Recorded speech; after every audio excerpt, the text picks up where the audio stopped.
Un réseau mondial. Le réseau SkyCC est organisé au niveau planétaire. Depuis le Canada, un large système de distribution couvre plusieurs pays, dont la Belgique. Tout comme une société commerciale traditionnelle, SkyCC s'appuie sur des grossistes, puis des revendeurs locaux, où se fournissent les clients finaux. Quel usage de l'appareil? Extérieurement, rien ne distingue ces appareils de téléphones Apple ou Android traditionnels. L'usage, par contre, correspond parfaitement aux besoins des milieux criminels. Toutes les applications traditionnelles sont bloquées. Via l'application SkyCC, seuls les messages cryptés, écrits ou enregistrés, et des photos peuvent être envoyés et reçus. Il n'est pas possible d'envoyer des SMS ou de passer des appels téléphoniques, sauf en cas d'urgence. Il n'est possible de communiquer qu'avec d'autres utilisateurs d'un téléphone SkyCC. Jusqu'à présent, le cryptage avait résisté à toute tentative d'analyse par les autorités.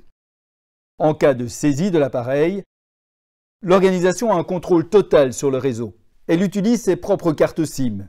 Les messages codés transitent par les antennes GSM des réseaux traditionnels. Puis les messages sont renvoyés vers un serveur privé. L'intention de SkyCC semble être de rendre la détection par la police et la poursuite par les tribunaux aussi difficile que possible. Toutes les données s'effacent automatiquement après un délai fixé par l'utilisateur entre 2 heures et 7 jours. En cas de saisie par la police, à la demande de l'utilisateur ou d'un complice, un effacement à distance est réalisé par SkyCC. SkyCC ne semble pas coopérer de bonne foi avec les autorités policières ou judiciaires. Un service coûteux.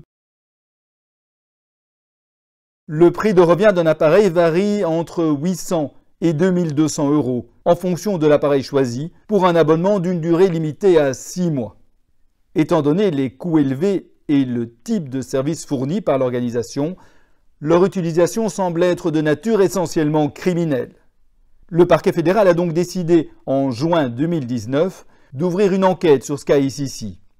Depuis quelques semaines, les résultats dépassent les attentes. Une grande partie des distributeurs en Belgique est désormais interpellée.